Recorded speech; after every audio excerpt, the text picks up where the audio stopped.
Alright, disclaimer, I know this isn't the content you guys are used to from me, but this show is just so dear to my heart that I had to speak my mind about this. This isn't meant to attack A24 or Vivian.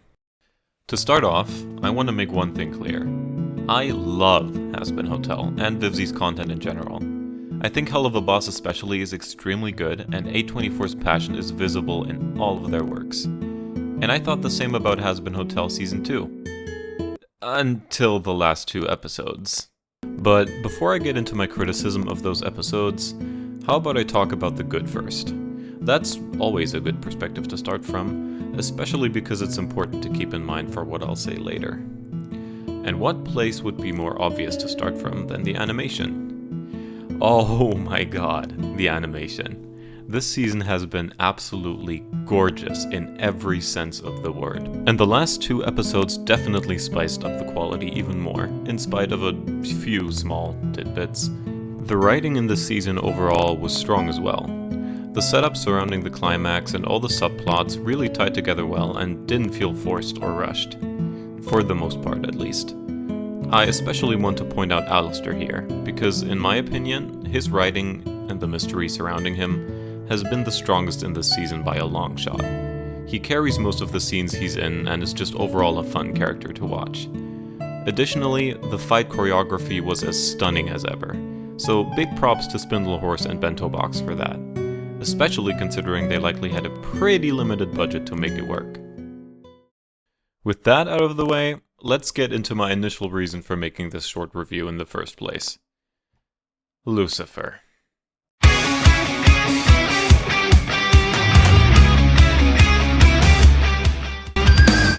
I think I speak for most people when I say that Lucifer is a pretty compelling and well-designed character overall.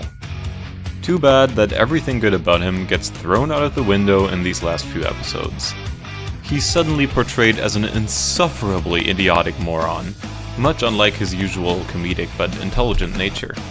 This man walks right into the most obvious trap in the history of traps and then just takes it? No fight, no struggle or serious threat. He just mocks Vox and moves on like it's a normal part of his day. Not to mention that the trap itself completely contradicts some established rules from both Vivian and earlier in the series, but we'll get to that later.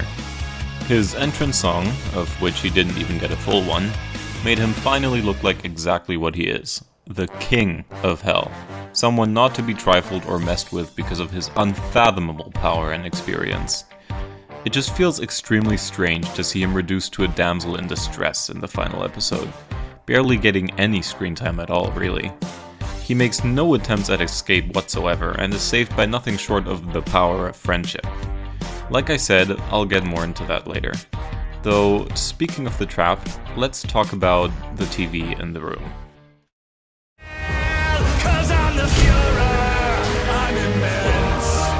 I am the avatar of your consequence. I'm your Omega! Vox is a great antagonist, no questions asked. He's a super intelligent ex-cult leader and the only thing holding him back is his ego, which is utilized quite well this season in my opinion.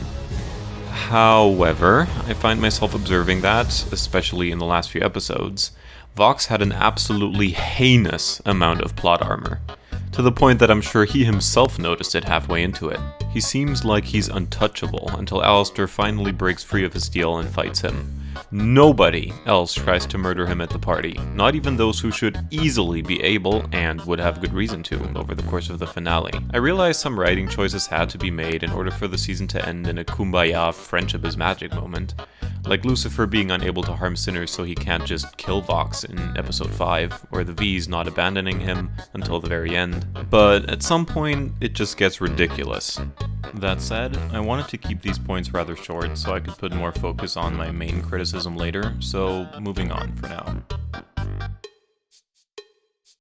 Storms coming, I can see the clouds. No running's gonna save you now. This one is something that just personally bugged me a lot, especially after the build-up we got in episode 2, accompanied by all of her presence throughout the season, signifying some sort of importance. But once she actually shows up and it seems like something is finally about to happen, she just fucks off? One order from the most femboy-coded character in the scene, and she just backs down? After the love of her life was killed right in front of her eyes? After she swore vengeance on hell? The first few episodes showed she was ready to risk her position as an angel to hurt sinners and especially Charlie. So I don't understand why they threw all that build-up out the window for a tiny little mature moment from Abel. She gets like 30 seconds of screen time after the banger that was Gravity. Like, hello? All you gotta do is trust us. Just us. Trust us. Take all these starring roles. I don't really have a lot to say about the Vs, except that I'm disappointed at their underutilization in the finale. And I don't mean that they didn't get enough screen time, I just felt like most of their screen time was ultimately either boring or pointless. They agree that they want to check box, but then just carry on as normal. Which would be fine, plot needs to plot, but the whole Baxter and Nifty scene just feels awkwardly long for something that could have been done in a minute or less, especially considering their efforts didn't amount to much. Even the choreography kind of falters here. The fights with the Vs feel less like overlords having an epic battle and more like a bar fight with the occasional small magic tidbit. I expected a bit more, but overall they were fine in my opinion. I know some people are mad that they didn't kill Vox in the end, but I feel like that wouldn't have fit their personalities or the plot pretty well, so I'll just leave it at that. Come on in, here's your key. Let me take your bag, wait till you see the hotel. Charlie. Oh boy, Charlie. Do I have some opinions to share about you. Through the entirety of the finale, Charlie feels like a conveniently disappearing and reappearing plot device, only there to A, free Alistair from his deal, and B, be a lead singer of the Kumbaya song at the end. At no point does she ever consider that maybe, just maybe, she should have just attempted to kill Vox after her attempt at showing Serpentius to all of hell failed. And before you all comment, but that goes against your beliefs, so did trying to kill Adam or calling him a pig, which she did anyway, even if she did eventually show mercy when he was unable to fight anymore, which she could have done here too. Proving she's clearly on par with some of heaven's greatest angels, as she herself should be a Nephilim. She does nothing for most of the episode, simply sitting or standing there and looking shocked while Vox executes his master plan unhindered. Her character arc also somehow just disappears.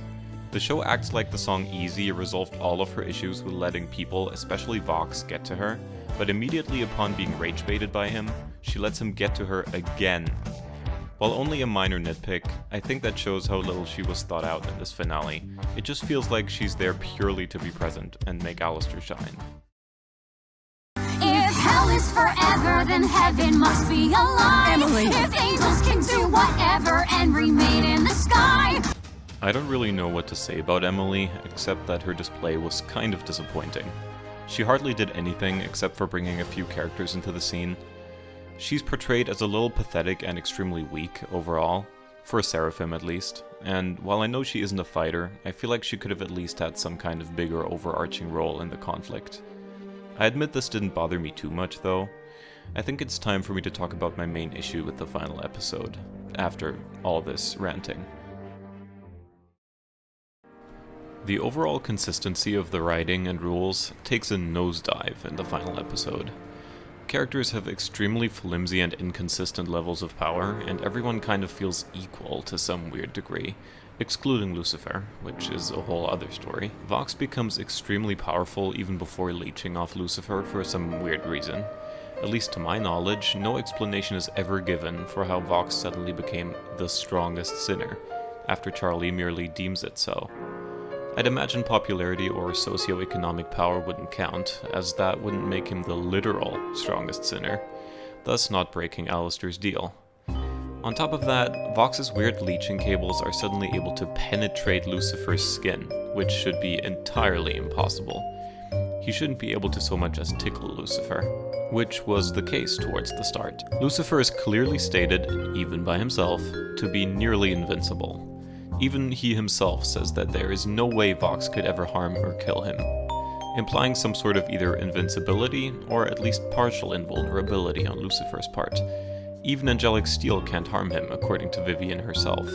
if I remember correctly, which makes the whole trap not make sense. So you can imagine my surprise when this, for lack of a better word, god, gets pricked by a couple of cables by a mortal and seems to nearly bleed and pass out on the spot.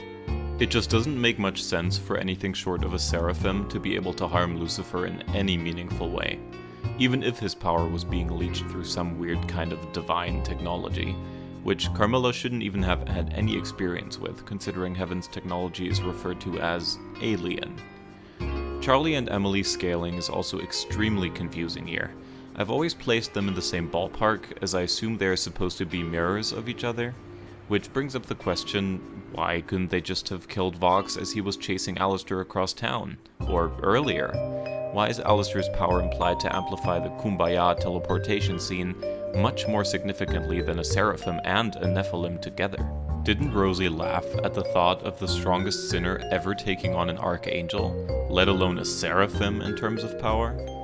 This same problem also arises with the Vs. They both seem either severely nerfed or just overall extremely weak in the finale.